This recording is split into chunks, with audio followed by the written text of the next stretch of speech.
Just an absolutely hellacious, weird game happened against the Arkansas Razorbacks. Ole Miss won. We're going to tell you what we learned from that game. We have two more games that are going to be about as weird probably this month as well. Anyway, this is the Locked On Ole Miss podcast.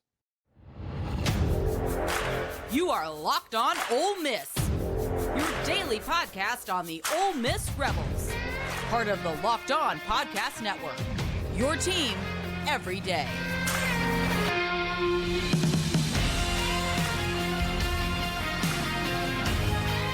Thanks again for making the Locked On Ole Miss podcast your first listen every day. We're free and available wherever you get your podcast, including YouTube. We're part of the Locked On Podcast Network, your team every single day. Hey, there's no game this weekend, so I can't tell you who Ole Miss is going to play and where they're going to be able to be found on SiriusXM. Just know that you can catch every Ole Miss home team broadcast on SiriusXM. Check here. We'll give you the channel every week, and you can listen to David Kellum and the crew no matter where you are in the continental U.S. Pretty cool stuff indeed. Hello, my name is Stephen Willis, and this is the Locked On Ole Miss podcast. I hope everybody is having a pretty fantastic day. Ole Miss was a 27-20 victor over the Arkansas Razorbacks, and it was a little bit of a weird game. We did our post-game show, and we talked about that, and there was a lot of looking forward afterwards, and you're going to see that after these next wins. These are games that if you play your best, you can't lose. The important thing is do not let down against the Auburn Tigers. Do not let down against the Vanderbilt Commodores. There's 3 games on your schedule that if you play your best, you just can't lose them. You have to allow them to come into the game. Well, 4 games if you count Louisiana Monroe. You have Texas A&M and you have Georgia, which is going to be the benchmark games for the remainder of the season. It's going to determine whether you go 9-3 or 10-2 or 11-1. I mean, those are on the table, but you can't slip up in these other games. And this Arkansas game was one of those other games. Ole Miss would have had to help them out considerably for Arkansas to win the game. We all watched the game. We all saw what happened. But what you saw was Ole Miss win a football game in a way that you didn't normally see. And to me, that's kind of a good thing. Today's episode, this game is just stupid in a good way. And it's always unpredictable. And the way it was unpredictable was the offense did not show up and the officiating was terrible. And it made for a typical Ole Miss Arkansas game that Ole Miss ended up winning by 1 score. Ulysses Bentley IV is having a star turn right before our eyes. There's really no way you can get around that.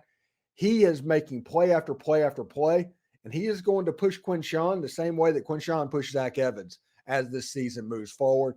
And the defense had a very good defensive plan for KJ Jefferson and Rocket Sanders. They absolutely out-physicaled Arkansas. They won the line of scrimmage. They stopped the run. I think it was 36 yards rushing for the Arkansas Razorbacks last season. Rocket Sanders alone rushed for 236 and 3 touchdowns. The rush defense for Ole Miss played very well. And whenever you took away the things that Arkansas need to be successful, Arkansas wasn't really beating you. And I think that's why they were so frustrated with the offense. Yes, I get the fact that Jaxson Dart kind of got dinged up and injured on the first series of the game, like the second play of the game. I get the fact that Trey Harris went out in the fourth quarter, but the fourth quarter almost kind of got going. So they actually played better without him than with him. So it's kind of weird making that argument anybody's doing it. But the really impressive thing, one carry, Quinshon got loose. Quinshon probably should have taken that to the house. I think he would have taken that to the house last year. But Ulysses Bentley kind of had a star turn and took over the fourth quarter by himself. He's a guy that whenever the team is tired, he can really elevate the way he plays.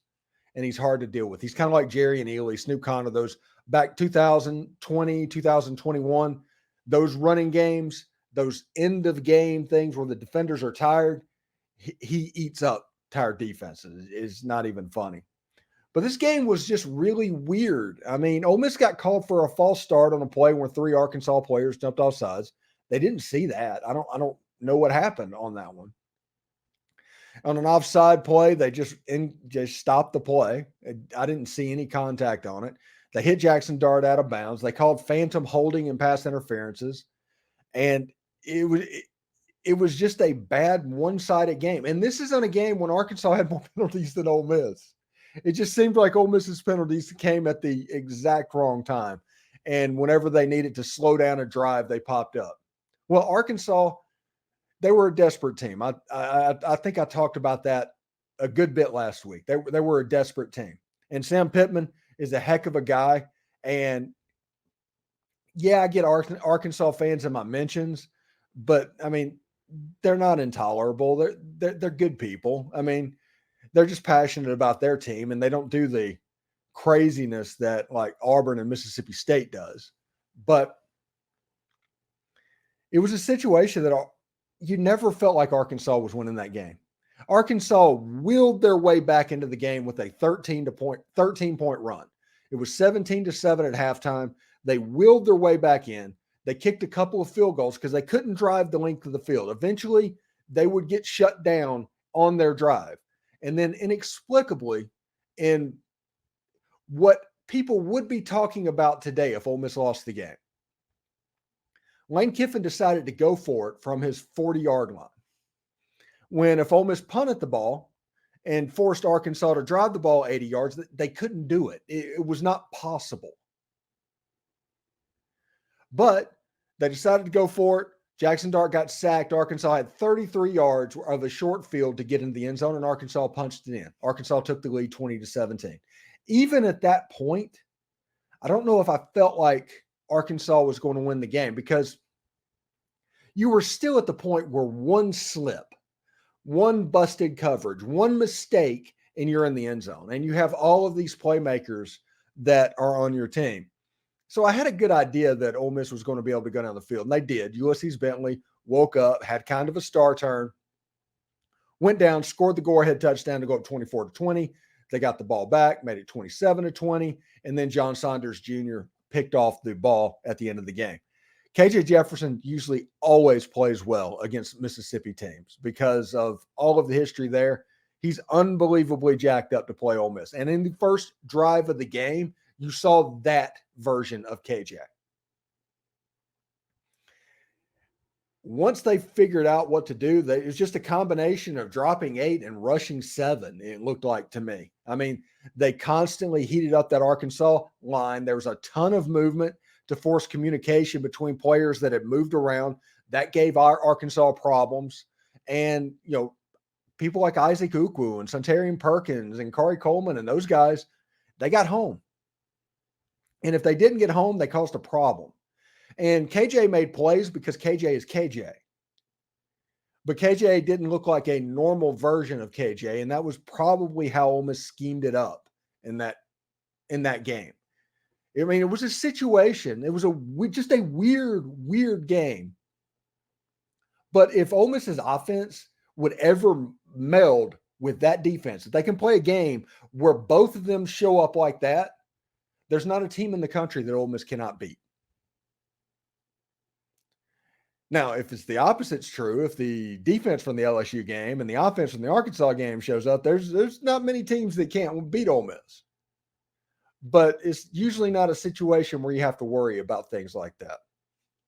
One thing we learned in this weird game, Lane Kiffin struggles with defensive games.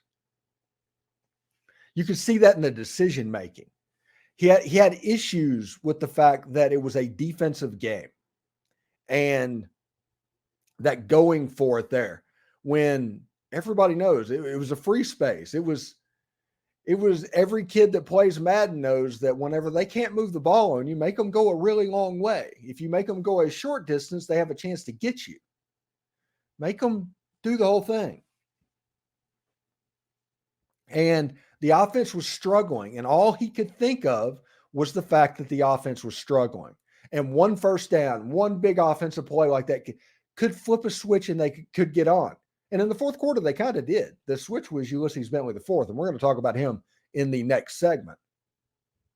But it's a situation to where Ole Miss won a game with their defensive unit. That The defense won that football game. That is another game, yet another game that last year's team loses. You've had the best effort, the absolute best effort of 3 out of the 6 teams you've played.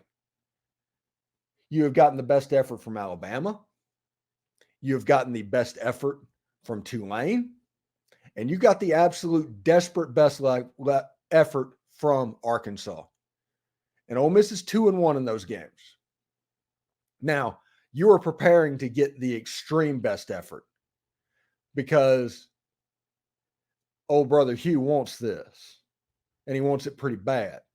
And Arkansas is going to play well, and they're going to have tricks, and they're going to do all of that stuff.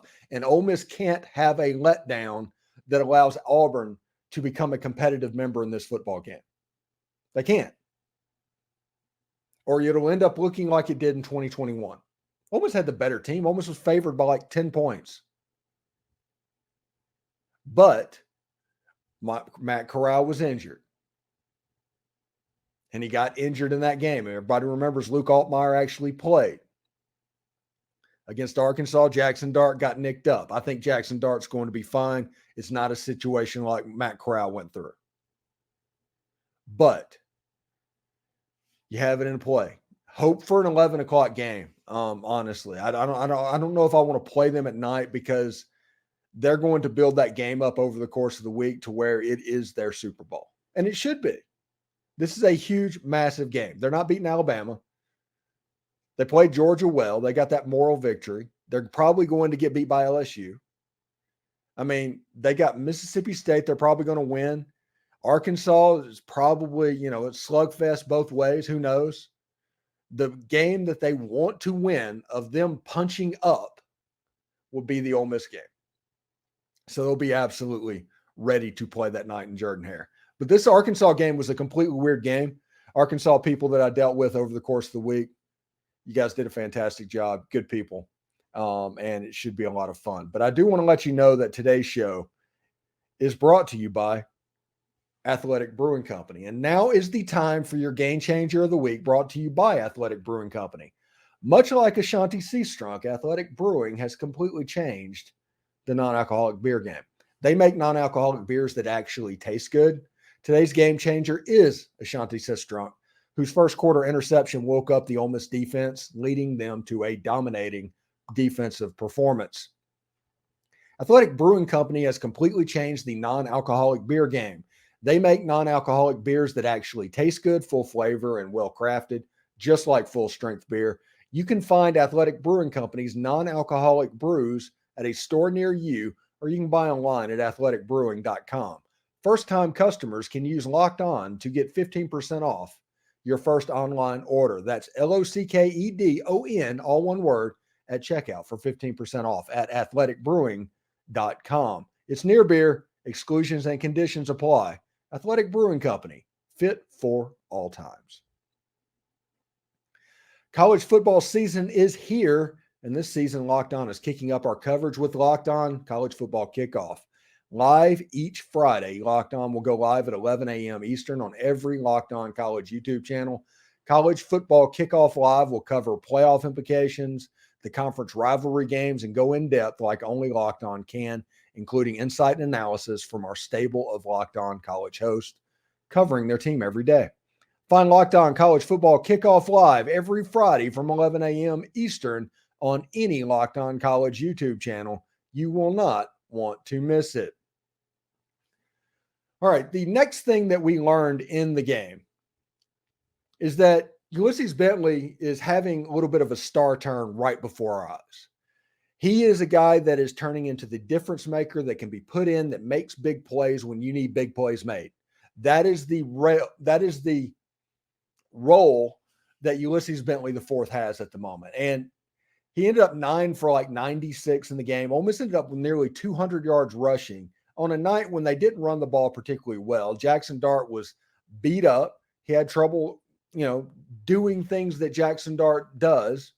And because of that, well, first of all, Spencer Sanders and Walker Howard's probably going to get some nice bye week reps, because you can imagine that Jaxson Dart's not going to do much of anything for the next 5 days. And then Jaxson Dart's going to be getting ready for this Auburn competition. Like I said, this is going to be a weird game. Vanderbilt's going to be a weird game. Arkansas, Auburn, Vanderbilt. That's 3 weird games in a row that Ole Miss has to get through.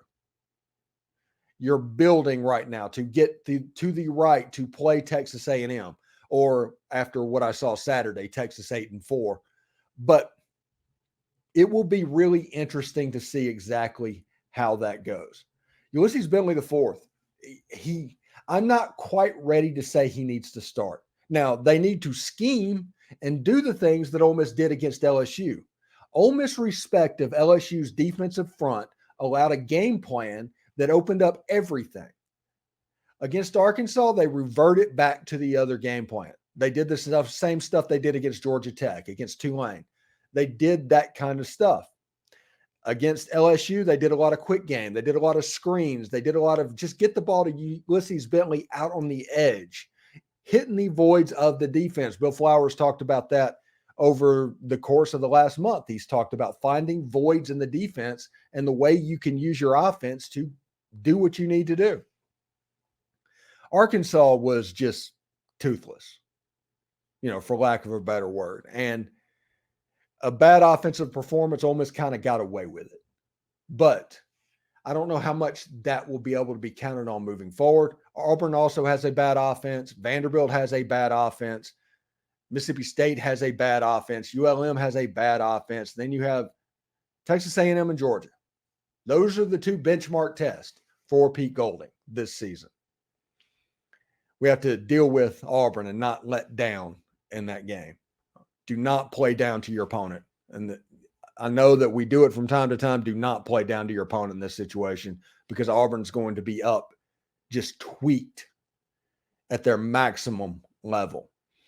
Now, the other thing that we need to talk about is they had a very good defensive game plan for KJ Jefferson. And we talk is there was a lot of drop 8. There's also some blitz 5 and 6. They did a nice job of mixing it up.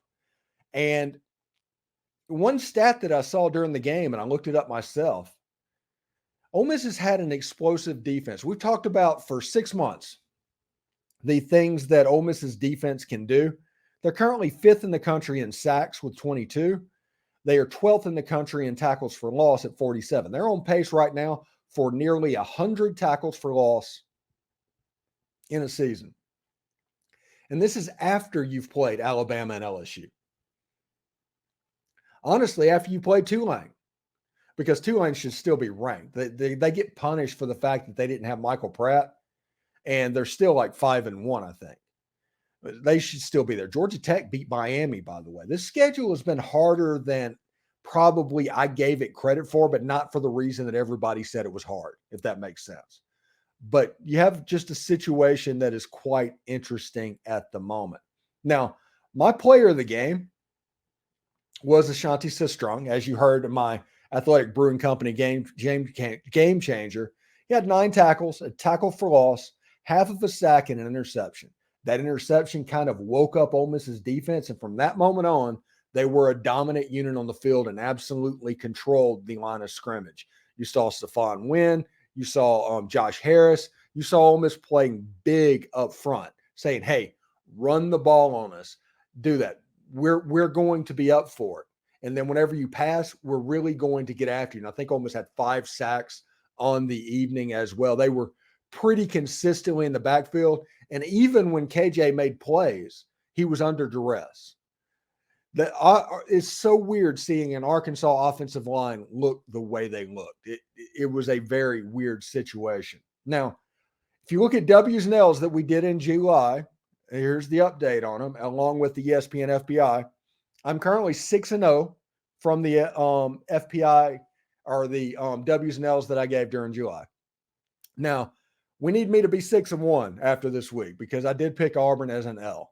Ole Miss is predicted to win this game. It's gone up from 66 in the preseason to 73% now. Vanderbilt's gone from 89 to 96. Texas A&M has gone from 60 to 61. Ole Miss are probability favorites to win. Georgia is a probability favorite to win. It's gone down from 89 to 72%. And then ULM has gone from 97 and 99% Ole Miss wins, and Mississippi State is up from 60% to 82%. State had a bad day Saturday. They allowed a third-string quarterback from Western Michigan to complete about 90% of his passes and them to be in the game, in a game that they desperately needed to cover. Nobody was at the football game, and their quarterback got hurt. It was a worst-case scenario for the Mississippi State Bulldogs. If you look after the game into the polls, Ole Miss is coming in 13th in the AP poll, 13th in the coaches poll. Just take care of business. Beat Auburn, beat Vanderbilt, and after you take care of them, you have Texas A&M and Georgia to make a jump. If Ole Miss wins out, they're going to the playoff. They just are. They might not go to the SEC championship game. They're going to the playoff. But that Georgia game is going to be very difficult. That A&M game is going to be the second toughest game on the schedule, according to ESPN's FBI. But this ranking we're kind of where we want to be. And then the 12-team playoff, as everybody can do the math, we're right on the cusp of being where we need to be in 2024 for that playoff. Because a home playoff game, it would be the biggest game in Ole Miss football history. Just making the college football playoff would be the biggest game in Ole Miss football history. So when we come back, we will look at the SEC lines. Ole Miss has a bye week, but there's still six SEC football games this weekend. We'll look at those as well. Stick around for that. But right now, I do want to let you know that today's show is brought to you by eBay Motors. Passion, drive, and patience. What brings home the winning trophy is also what keeps your ride or die alive. eBay Motors has everything you need to maintain your vehicle up to peak performance, from superchargers, roof racks, exhaust kits, LED headlights, and more. Whether you're into speed, power, or style, eBay Motors has you covered. With over 122 million parts for your number one ride or die, you'll always find exactly what you're looking for. And with eBay's guaranteed fit, your part is guaranteed to fit your ride every time or your money back. Because with eBay Motors, you're burning rubber, not cash. With all the parts you need at the prices you want, it's easy to turn your car into the MVP and bring home that win. Keep your ride or die alive at ebaymotors.com. Eligible items only. Exclusions apply. eBay's guaranteed fit only available to U.S. customers. All right. There is no Ole Miss football game, so I can't give you a Sirius XM channel, but each week I will tell you exactly where you can listen to David Kellum and the Ole Miss home team broadcast from. Ole Miss plays Auburn a week from Saturday in Jordan-Hare Stadium. Listen to them on Sirius XM or search Ole Miss Rebels on the SXM app. The Locked On Ole Miss podcast is there as well. Hey, I'm Stephen Willis, and this is the Locked On Ole Miss podcast. And we have an interesting slate of games. Well, I don't know about that, but it's something.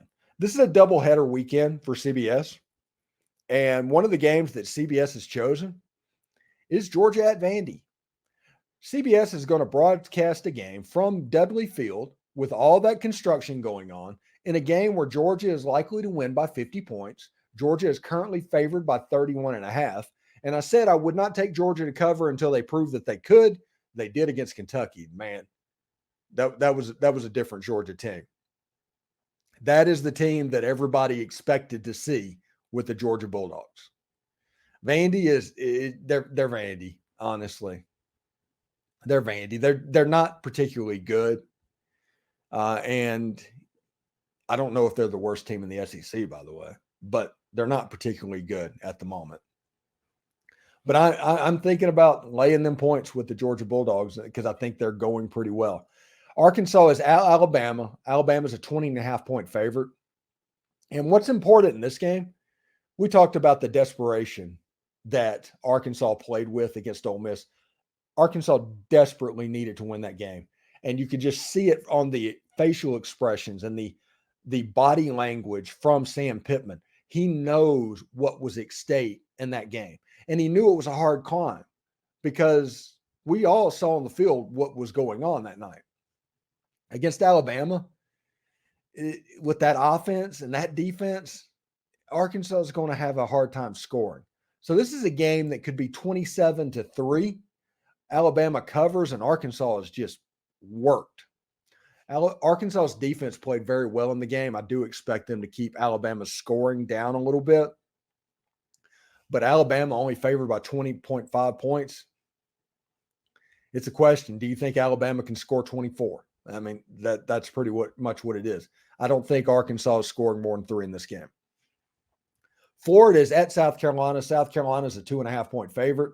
The Gamecocks over the Gators. This is a weird game because Florida goes up to Kentucky and gets absolutely popped. They beat Vandy. They feel a little bit better. They beat Tennessee.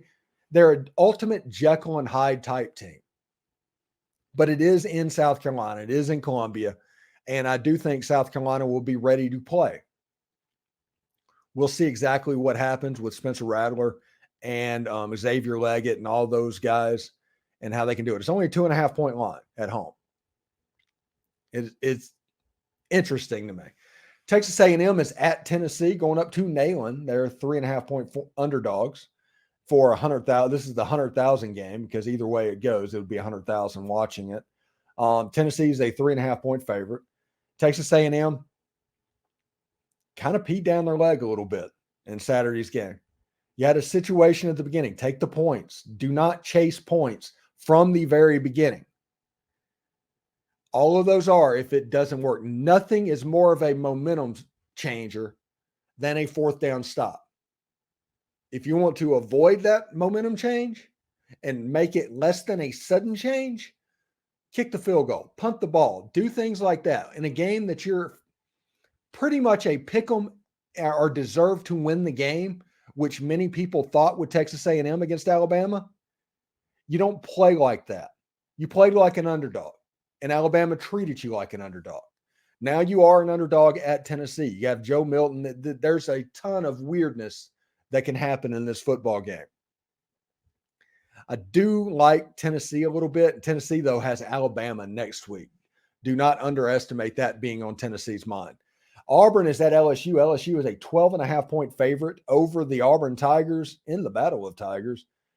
This is a game that it might be a Garrett Nussmeier with those ribs. Jaden Daniels, he didn't look like himself at the end of the game. I mean, he had Heisman moments, but he didn't look like himself. So is this going to be a Garrett Nussmeier game? Does it matter is the question. Is LSU's defense bad enough to make Peyton Thorne look decent? I don't know. LSU at 12.5 points should be interesting. They're going to score points. Brian Thomas and Malik Neighbors, we know how good they are. So it should be very interesting. And I think the game of the day is Missouri at Kentucky. I'm going to be locked in probably watching this game. Missouri, they had LSU on the ropes Saturday, kind of let them off the hook.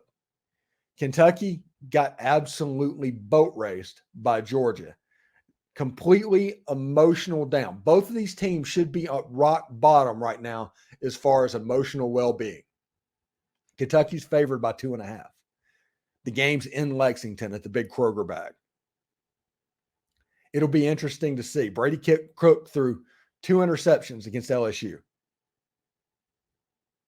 It'll be really interesting to see which Missouri comes out against Kentucky and which Kentucky comes out against Missouri. This should be a really interesting football game of 2 teams that are fairly evenly matched. For a neutral and an Ole Miss bye week, that's probably a game you're looking forward to. The triple is Arkansas at Alabama, Texas at Tennessee, and Missouri at Kentucky. Those 3 games just bam, bam, bam. You just go straight down them. Anyway, I hope that, this week goes pretty well for everybody. Has fun. Good times, all of that stuff. But thank you for making the Locked On Ole Miss podcast your first listen every day, making it your morning show. I do appreciate that. We're part of the Locked On Podcast Network, your team, every day. We will see you tomorrow. I've got a little bit different stuff planned. I need to start setting it up pretty much right now. But if I can get it done, I want to get some perspectives this week since it's a bye week of all the people that cover Ole Miss. What are their thoughts after 6 games? That's kind of what I'm thinking at the moment. So anyway, I'm going to work and try and get that set up, and we'll talk to you a little bit later. Hotty toddy.